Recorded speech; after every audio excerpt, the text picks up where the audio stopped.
ادع إلى سبيل ربك بالحكمة. تاسو تر ټولو غوره امت یاست چې الله تعالی د نورو لپاره را لېږلي یاست. په نیکۍ باندې امر کوئ او د بدیو څخه خلک منع کوئ. دا د قرآن عظیم شان د آیت مفهوم دی چې په ده کې د دعوت ارزښت معلومیږي. په اسلام کې دعوت څومره ارزښت لري، ځوانان څومره رول لري، نو د همدې او نورو پوښتنو لپاره مو میلمه کړی عبید الله حسام، اسلامي دعوتګر یعنی نړیوال دعوتګر. حسام صاحب تاسو ته ښه راغلاست وایي. ډېره مننه ریاض ورور، کور مو ودان. راځو دې ته چې دا دعوت د دین دعوت په اسلامي امت کې څومره ارزښت لري. څنګه چې تاسې د قرآن کریم آیت مبارک تلاوت کو مفهوم الله پاک مسلمانانو ته او اسلامي امت ته په خطاب کې وایي چې کنتم خیر امة اخرجت للناس تأمرون بالمعروف وتنهون عن المنکر. تاسې تر ټولو غوره امت یاست چې د نورو خلکو لپاره راستول شوي یاست، په نیکیو باندې امر کوئ او له بدیو خلک منع کوئ. دې آیت ته کله موږ پام وکړو، اسلامي امت د یو معلم یا لارښود امت رول لري. اخرجت للناس، د خلکو لپاره رالیږل شوي یاست، یعنی دغه اسلامي امت الله پاک د نورو امتونو د هدایت لپاره یو امت ټاکلی دی. د دوی رسول همدا وظیفه پر مخ بیولي، دعوت، تبلیغ. د دوی انبیاو ټولو، د دوی علماو همدغه یوه مقدسه وظیفه پر مخ بیولې چې دعوت دی. ابن القیم الجوزی وایي چې الطرق الى الخالق بعدد انفاس الخلائق. الله تعالی ته لارې د انسانانو د ساګانو په اندازه دي، یعنې دومره ډېرې دي، خو تر ټولو مهمه لار دعوت ده. ځکه دا یو مقدسه وظیفه ده او یو لوی کار دی چې د اوسنیو معاصرو علماو په باور باندې، پخوا موږ اورېدلي وو علماو ویل چې دعوت په ځینو علماو باندې فرض کفایي ده او په عامو خلکو باندې نه دی. خو اوسني علما تحلیل کوي د قرآن کریم آیاتونو ته په کتو باندې، د نبوي مبارکو احادیثو ته په کتو باندې، دوی وایي چې دعوت په هر مسلمان، هر مؤمن باندې فرض کفایي ده. یعنی خلک د دې کې پام وکړي. یو دفعه ما دا خبره کړې وه، بیا ځینې ویل چې ته غلط شوی نه یم. معاصر علما وایي چې دعوت الی الله په هر مسلمان باندې فرض عین دی، په علماو باندې فرض کفایي دی. په دې معنی ته یو دعوتګر زی جماعت کې یو موضوع اوري، دغه موضوع راوړې له خپلې کورنۍ سره شریکې، دیني موضوع ده. ته یو عام انسان یوه ښه کلمه اوري د دین په اړه یا یو نیک پیغام اوري، ته راځې کورنۍ سره کینې، خپلې میرمنې سره، خپلو بچو سره، خپلې مور سره، خپلې کورنۍ سره په ټوله کې، او دوی ته وایي چې نن ما یوه موضوع په جومات کې یا په فیسبوک کې یا په بل ځای کې واورېده یا ولیده، په هغې کې یو نیکه خبره شوې وه. په همدې خاطر باندې پیغمبر صلی الله علیه وسلم وایي چې بلغوا عني ولو آیه، زمانه خلکو ته ورسوئ که یو آیت می. امر دی د پیغمبر صلی الله علیه وسلم. دغه یو آیت چې ته خلکو ته رسې، ته دعوتګر او دا په تا باندې لازمي ده.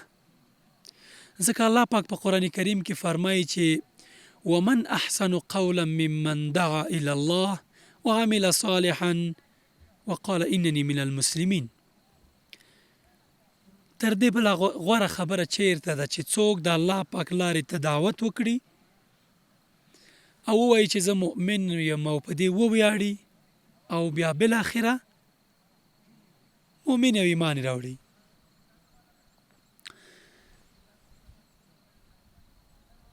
دعوت ډېر یو مقدسه وظیفه ده، لکه څنګه چې ما وویل هر انسان باید وکړي، خصوصا ځوانان. یو انسان چې دعوت کوي هغه د خپل ځان لپاره صدقې جاریه پرېږدي په دنیا کې.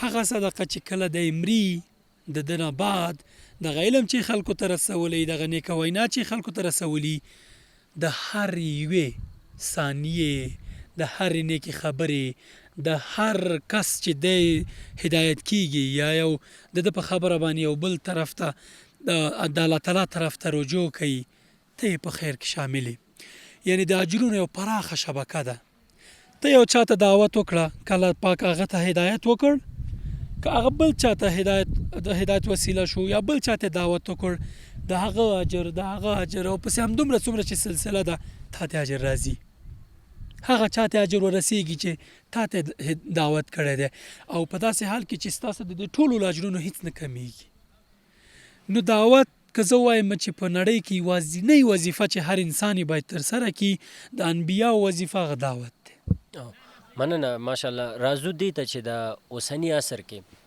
په دعوت د دین دعوت کې د ځوانانو رول څنګه دی د ځوانانو رول په دعوت کې د ټولنې په هره برخه کې د ملا د تیر حیثیت دی یعنی ځوانان همدومره چې د ټولنې په نورو برخو کې ارزښت لري په دعوت کې همدومره باید رول ولري علی رضی الله عنه ځوانو پیغمبر صلی الله علیه وسلم ورته وایي چې یا علی لأن أهديك الله بك رجلا خير لك من حمر النعم که تا ته علی که یو چاته الله پاک ستا په لاس باندې دعوت وکړي دا تا ته تر سرو خانو غوره ده د سورة والعصر په آخري آیتونو کې راځي چې والعصر الله پاک په زمانه باندې قسم کوي ان الانسان لفی خسر هر انسان په تاوان کې دی یعنی دا زمانه دا وخت تیریده دا فارغ وخت ضایع کول دا هر څه انسان تباه کوي الا الذين آمنوا هغه کسان مستثنا دي چې ایمان راوړي وعملوا الصالحات نیک عملونه کوي وتواصوا بالحق په حق باندې سپارښتنه کوي یعنی دعوت کوي ته چې کله چاته وایي چې وروره دا کار کوه دا ښه دی دا کار کوه دا ښه نه دی دا په حق باندې سپارښتنه ده وتواصوا بالصبر او زغم باندې سپارښتنه کوي یعنی د قرآن کریم دې صورت ته په کتو باندې په دنیا کې په آخرت کې او د شخصیت په بریالي کولو کې څلور عنصره دي چې انسان پکې ځان په دې دنیا کې او په هغې دنیا کې کامیابولی شي ایمان نیک عملونه حق باندې سپارښتنه دعوت او په صبر باندې زغم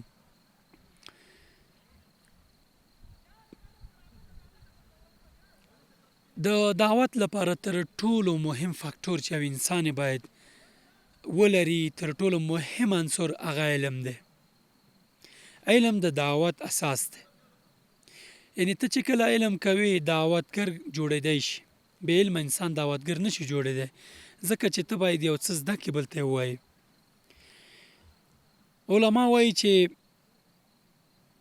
اذا اردت الدنیا فعلیک بالعلم که ته غواړې چې دنیا وګټې ته باید علم وکړې فاذا اردت الاخره فعلیک بالعلم که آخرت غواړې او جنت غواړې بیا هم باید علم وکړې فاذا اردتهما معا فعليك بالعلم که دواړه یو ځای غواړي هم دنیا غواړي هم آخرت غواړي علم وکړه ته چې کله علم وکړې ته استاذ کېږي ته عالم کېږي ته د جومات امام کېږي ته یو دعوتګر کېږي دغه علم چې ته خلکو ته رسې ته دعوتګر او د هرې کلمې چې ته خلکو ته وایي د هغې اجر دایمي دی او ابدي او همیشه چې تر څو پورې دغه وسایل چې شته ته دعوت کوي او تک په دنیا کې نه اجر ته رسیږي نو ځوانان هرومرو د نورو کارونو ترڅنګ باید یوه کلمه خلکو ته ورسي ضرور نه ده چې ته باید ټول قرآن حفظ کې ټول اکه کولی شي خو نور علا نور که نه د یوه آیت مفهوم چې د زده کو نور ملګرو ته رسوه مننه راځو دې ته چې د دې ټکنالوژي وخت کې چې څومره ټکنالوژي پرمختګ کړی د دعوت لپاره او د الله تعالی د دین رسول نورو لپاره ښه تګلاره کومه کیدی شي په اوسني عصر کې زما په نظر باندې تر ټولو غوره وسیله چې انسان پرې دعوت کولی شي سوشل میډیا ده ټولنیزې رسنۍ یا خواله رسنۍ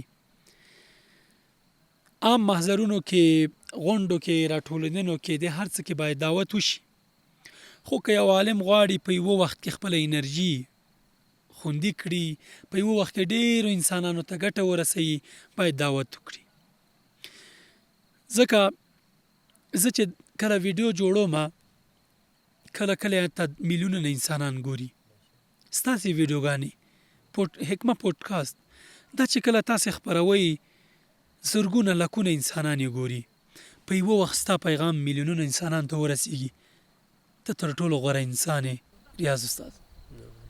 ځکه دا ستا پیغام په داسې یوه شبکه باندې خلکو ته رسیږي که دی ستړی هم لوستی شي که کور کې ډډه واچوي هم کتی شي مثلا جومات ته تګ یا بل ځای ته تګ په ځینو انسانانو باندې د ناراستۍ له امله بوج شي خو که ته د ده موبایل ته خپله ویډیو د خواله رسنیو له لارې یعنې ټول امکانات چې ته لرې دغه لارو نه وررسې ته په کور کې دی په بستر کې هم هدف کولی شي چې ستا پیغام واوري د دین پیغام واوري.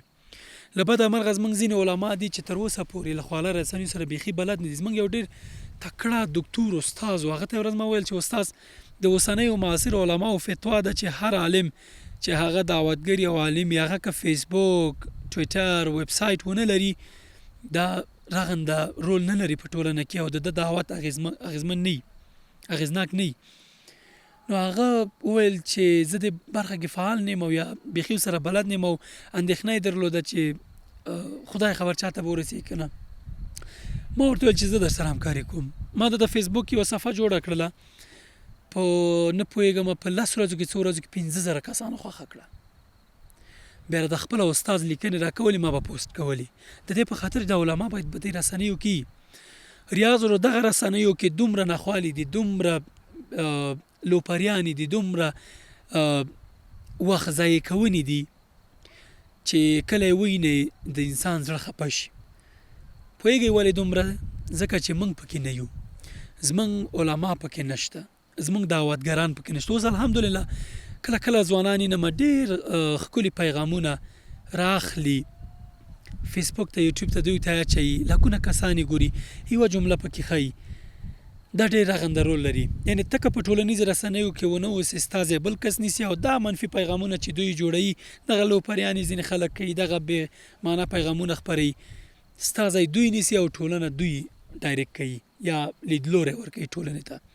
تاسې ټیک ټاک ته ورشئ تاسې فیسبوک ته انسټاګرام او دوی ته ورشئ داسې نجونې وي چې چا به په فیسبوک کې د پروفایل مخ نه لیدو کنه نورو خلکو عکسونه به اچوي اوس ګډېږي په ټیک ټاک کې یو ایډیا ورکړل شوی دی یو ټرینډ جوړ شوی دی هر سړی ګډېږي یو بل نه زده کړه کوي که ته دې دغه کې ونه اوسې. زه ځینې ملګرو ته وایم چې ولې ټیک ټاک کې نه یې وایي چې والا هلته لوپري ده او لنډغري ده نه کېږي. زه ورته وایم چې ته نه یې خو خلک همدغه مجال پیدا کوي ته که یو انسان د دغې لارې نه هدایت وسیله شي ورته دا ډېر لوی اجر لري. په ځوانانو باندې مې غږ دی که ته انجینر یې که ته ډاکټر یې که ته اقتصاد پوه یې که ته هره برخه کې ته په همدغه خپله برخه کې ځوانان وروزه. اسلامي امت نن تر ټولو ډېر زیات لیډرانو ته ضرورت لري داسې لیډران چې هم انجینر او هم تکړه عالم وي داسې ډاکټر چې هم انجینر او هم ډاکټري هم ښه متدین وي دعوتګري بیرته په ټکنالوژي هم پوه شي هر امکان وکاروي. یعنې د دې دعوت په رول کې چې تاسې کله وګورئ موږ ډېره ناغېړي کړې شیطان چې زموږ سره غټه مبارزه روانه کړې غټه سیالي کړې په دې برخه کې بریالی دی. انسانان یې بېلارۍ ته ډېر هڅولي دي په دنیا کې ډېر خلک بېلارې دي کم خلک پیدا کولی شي ولې چې موږ خپله دنده په سمه توګه نه ده سرته رسولې. همغه آیت ته رجوع کوو چې تاسې په اول کې تلاوت کړ چې تاسې تر ټولو غوره امت یاست د خلکو لپاره را نازل کړل شوي یاست راستول شوي یاست چې په نیکیو باندې امر وکړئ له بدیو منع وکړئ دعوت وکړئ. خو موږ خپله دنده چې د معلم رول لرو په ټولنه کې نه ده سرته رسولی. زموږ په د دعوت په تګلاره کې د دعوت په لاره کې یا دعوت په شیوه کې ډېره تېروتنې موږ نه شوي دي. زموږ له ډېرو منبرونو زموږ له ډېرو ځوانانو منفي خبرې یوازې د دوزخ پیغامونه وعیدونه دغه زمزمه کېږي خو مثبت ښي اړخ د دین ښکلا د دین ترحم او رحم او د هر څه دا ډېر کم بیانېږي. ځکه موږ داسې خلک یو چې غواړو یو څوک په ډار باندې ځان ته تسلیم کړو یا د زړه ته لاره کړو. په ډار باندې انسان ډېر کم ستانه متاثره کېږي، خو که ته مینه ورسره وکړي، محبت ورسره وکړي، نو ستا پیغام د زړه ته لار کوي او ستانه متاثره کېږي او ستا لاره تعقیبوي. پیغمبر صلی الله علیه وسلم ته الله پاک وایي چې ولو كنت فظا غلیظ القلب لانفضوا من حولك.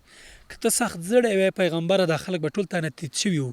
کلک زړه خلک تیتوي، خو له بده مرغه کله ماته ملګري سپارښتنه وکړي، ډېر نږدې ملګري وایي ته یوازې دغه خوږې خوږې خبرې کوې، نیکې خبرې کوې، د غضب او د دوزخ او دا خبرې نه کوې. زه ورته وایم چې ډېرو خلکو دا دنده سرته رسولي. زموږ ډېر ملګري دي، ډېر کسان دي، ډېر علما دي، استثناءات شته هره خبره کې.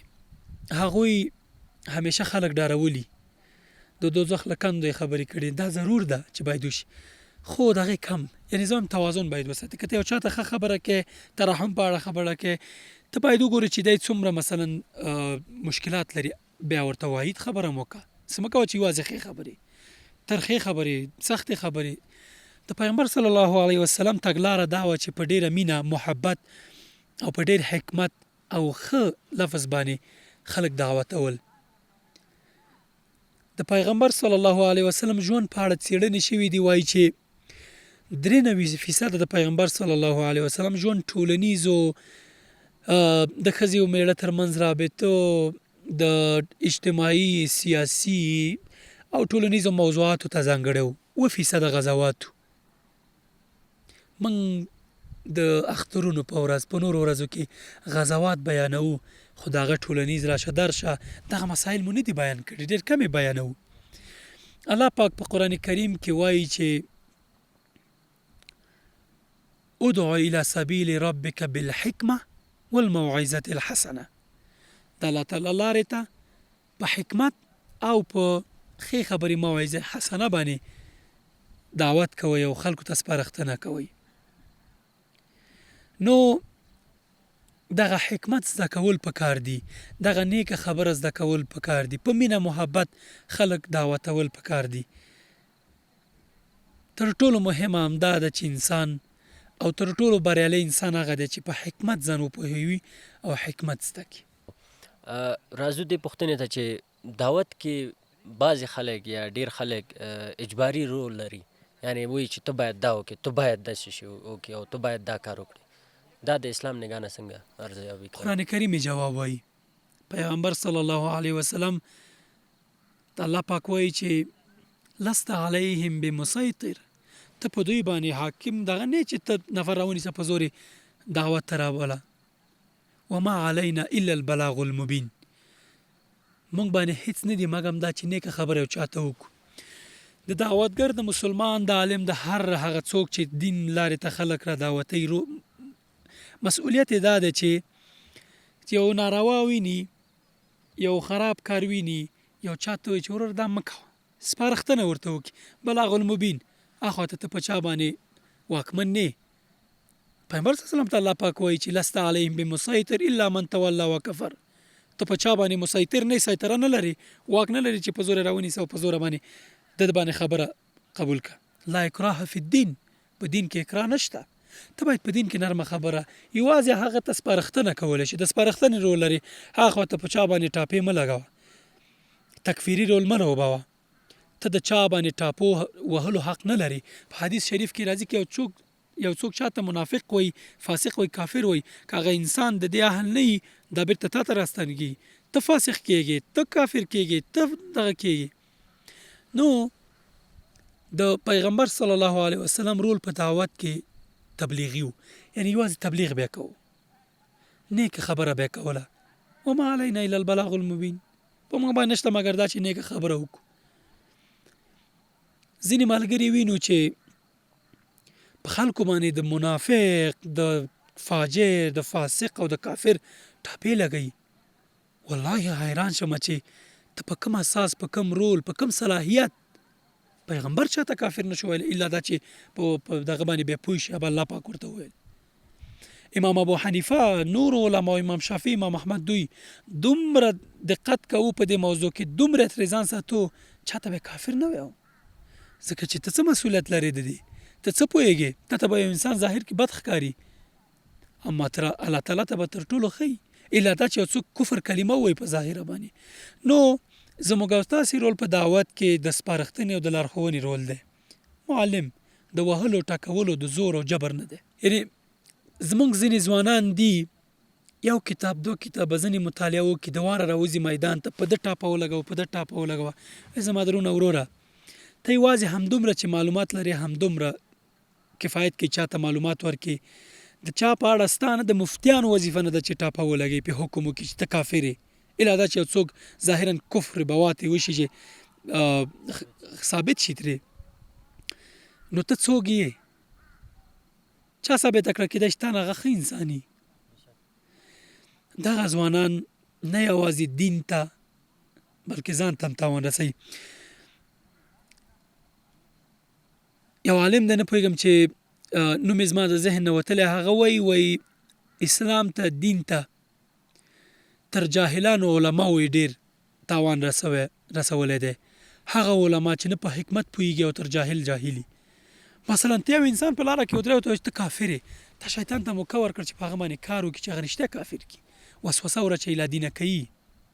خو که ته یو چا ته وایي ته ډېر ښه ځوان یې ګوره دا تشویق د انرژي ورکول د انسان دپاره یو فطرتي طبیعي ده. که زه تا ته ووایم چې ریاض ورور ته ډېر توانه انسان یې ته کولی شې د غره ته وخیږې ته شې ځکه ستا ماین ستا ذهن ستا هر څه دې ته جوړ شو. خو که ته یو چا ته ووایې چې ته ناکامه انسان یې هغه رښتیا ناکامېږي هغه ځان ته دا تلقین کوي شیطان وسوسه ورچوي ته خو ناکام یې. نو د انسان په بېلارې کولو کې د دعوت مخه نیولو کې تر ټولو ډېر مکاره دښمن شیطان دی. انسانان ته وسوسې ورچوي دعوتګر مغروره کي متکبرې کي خوله کې تاثیر نه وي ګناهونه کوي. یو مهمه خبره چې د دعوتګر دپاره زما سپارښتنه او د ورورۍ مشوره د یو کوچني ورور یو تواضعي نظر په توګه دا ده چې هر هغه څه خلکو ته وایي چې تاسو یې کوئ د دې تاثیر نسبت د هغې تاسو نه کوئ خلکو ته وایي ډېر زیات دي. هغه وخت ستا خبره د خلکو زړه ته لاره کوي چې نرمه وي خوږه خبره وي او ته یې خپله په هغې عمل کوي. نو دا یو راز هر ملګري ته باید معلوم وي چې کله تاسې نورو ته خبره کوئ ډېره سپارښتنه په هغه څه تاکید په هغه څه وکړئ چې تاسو یې کوئ خپل عملي کوي په خپل ژوند کې. او راځو اوس دې ته چې که چېرته یو ځوان غواړي دعوتګر شي له کومه یې پیل کړي؟ ځوان غواړي دعوتګر شي له دې ځایه دې پیل کړي چې خپل مسلک کې د خلکو ته دعوت پیل کړي. زه اقتصاد پوه یم راځه په دې نیت باندې مسلمانانو ته اقتصاد ورزده که خواله رسنۍ وکاروه مسلمانانو ته ټرینینګونه ورکه پروژې ورته چل زده که چې څنګه دوی کولی شي چې نور مسلمانان اقتصادي پلوه پیاوړي کړي. که ته ټکنالوژي باندې بلد یې وحید ورور دی شاکر جان دی کمرې کوي دوی د کمرې برخه کې خلکو ته ټرینینګونه ورکړي په دې نیت چې دا کمره سبا د اسلام د دین دعوت دپاره د مسلمانانو د ښېګڼې د بشریت د ښېګڼې دپاره کارول کیږي.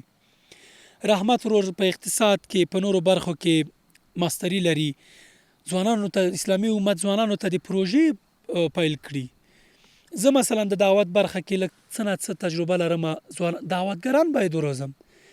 مثلا نور ځوانان یو څوک ښه ډریور د مسلمان امت ته د ډریوري زده کړي یو څوک ښه نشان ولي نشان در زده کړي ځکه دا هر یو تن د ټولنې یوه برخه را تکمیلوي او دا هر یو تن د ټولنې په تکمیلولو کې رول لري.